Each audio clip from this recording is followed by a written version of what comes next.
தமிழ்நாட்டு மக்களுடைய உழைப்பை உறிஞ்சும் பாஜக அரசு ஏதாவது கிடைக்குமா, கலவரத்தை தூண்டலாமா என்று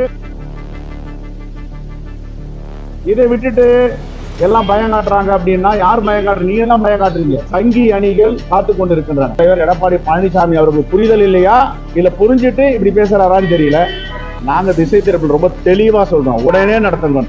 ஏதாவது குழப்பம் பண்ணலாமா, தமிழ்நாட்டில் ஏதாவது கால் ஊன்றலாமான்னு முயற்சி எடுத்து கொண்டிருக்காங்க. தமிழ்நாட்டுக்கு கிடைக்க வேண்டிய உரிமைகள், உரிமை நிதி, நாம கொடுக்கிற ஜிஎஸ்டி, தமிழ்நாட்டு மக்களுடைய உழைப்பை உறிஞ்சும் பாஜக அரசு வேற மாநிலங்களுக்கு, பாஜக ஆளு மாநிலங்களுக்கு நிதியை கொடுக்கறாங்க. முதல்ல அமைச்சர் அதை பத்தி பேசணும், பதில் சொல்லணும். பள்ளி கல்வித்துறையில கிடைக்க வேண்டிய தொகையை ஏன் கொடுக்கவில்லை? தமிழக அரசிற்கு பேரிடர் நிவாரண நிதியை ஏன் முழுமையாக கொடுக்கவில்லை? தமிழ்நாட்டுடைய பங்களிப்பு உரிமை நிதியை ஏன் கொடுக்கவில்லை? இதெல்லாம் சொல்லணும். ஆனா தமிழ்நாட்டு மக்களுடைய ரத்தத்தையும் வேர்வையையும் உறிஞ்சும் பாஜக அரசு தமிழ்நாட்டு மக்களை ஏன் மாற்றாந்தாய் மனப்பான்மையோடு பார்க்கிறார்கள்? தமிழ்நாடு அரசை ஏன் இந்தியாவில் உள்ள ஒரு மாநிலம் போல் நடத்துவதில்லை? இதையெல்லாம் அவங்க பதில் சொல்லணும். இதை விட்டுட்டு எல்லாம் பயம் காட்டுறாங்க. அப்படின்னா யார் பயம் காட்டுற? நீங்க தான் பயம் காட்டுறீங்க, வேற யாரும் பயம் காட்டின மக்களை. மக்கள் இன்னைக்கு அச்சத்தோட பதட்டத்தோட வச்சுக்கணும்னு RSS பிஜேபி விரும்புது. மாண்புமிகு சேகர் பாபு முருகர் மாநாடை பழனியில நடத்தினார். இப்ப இவங்க நடத்த வேண்டியதுக்கு என்ன தேவை இருக்கு? நடத்தணும்னா தமிழ் கடவுளான முருகருடைய மாநாட்டை குஜராத்ல நடத்தணும், உத்தரப்பிரதேசம் நடத்தணும், ராஜஸ்தான்ல நடத்தணும், மத்திய பிரதேசம் நடத்தணும். அதுதான் சமத்துவம். அதுதான் இந்து கடவுள்களை நாங்கள் சமமாக பார்க்கிறோம் என்று பாஜகவுடைய செய்தியா இருக்கும். ஆனா அரசியல் செஞ்சு மக்களை எப்பவுமே அச்சத்துல வச்சிருக்கிறது, பதட்டத்துல வச்சிருக்கிறது பாஜக. இது எல்லா வட மாநிலங்களில எப்படி கலவரத்தை தூண்டினார்களோ அப்படி தென் மாநிலங்களில், குறிப்பா தமிழ்நாட்டில் ஏதாவது கிடைக்குமா, கலவரத்தை தூண்டலாமா என்று சங்கி அணிகள் காத்து கொண்டிருக்கின்றன. இந்த முதலமைச்சர்களை அழைத்து தெளிவாக சொல்லி இருக்கிறார் என்னென்ன ஆபத்து காத்து கொண்டிருக்கிறது என்று. 1000 இருக்கைகள் போட வேண்டிய தேவை என்ன இருக்கிறது? 1000 இருக்கைகள் போட்டு இருக்கிறார்கள், உள்நோக்கம் என்ன?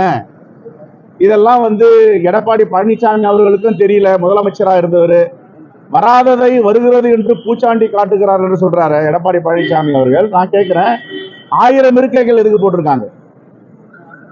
காரணம் என்ன?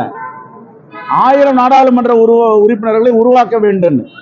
அப்ப இருக்கிற 545க்கு பதில் 1000 என்றால் தமிழ்நாட்டுடைய பிரதிநிதித்துவம் எங்க இருக்கும்? இப்பவே நாடாளுமன்றத்துல 10 நிமிடங்களுக்கு மேல பேச முடியல. இந்த 543 நாடாளுமன்ற உறுப்பினர் இருக்கும்போது 1000 வந்துட்டா 2 நிமிடம் கூட கிடைக்காது தமிழ்நாட்டு சார்பா பேசுறது.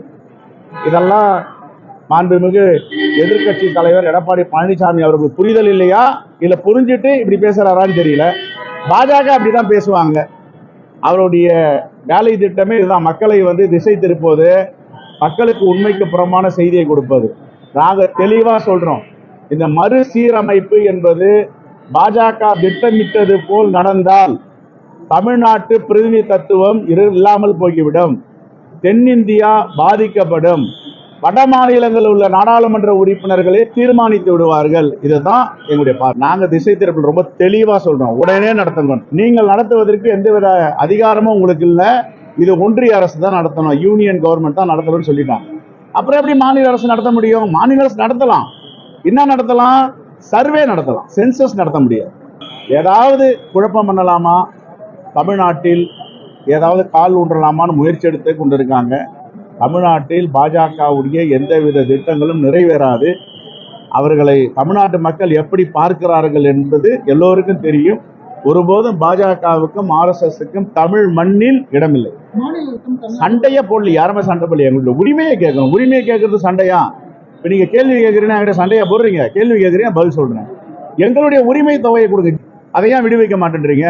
இதெல்லாம் தான் எங்களுடைய உரிமை கேள்வி. இதை போய் சண்டைனா எப்படி? அது அப்படின்னா தமிழ்நாட்டுக்கு துரோகம் பண்ணிட்டே இருப்பாங்க. ஒன்றிய அமைச்சர் தமிழ்நாட்டு உரிமையும் அவர் தானே மீட்டு கொடுக்கணும், கேட்கணும்ல. சார் எங்களுக்கு அதிகமா கொடுக்க வேணாம், எங்களுக்கு கொடுக்க வேண்டிய உரிமையை கொடுக்கணும், ஏன் கேட்க மாட்டேன்றார்? பாஜக தலைவர்கள் ஏன் தமிழ்நாட்டு நலனுக்காக குரல் கொடுக்க மாட்டேன்றாங்க?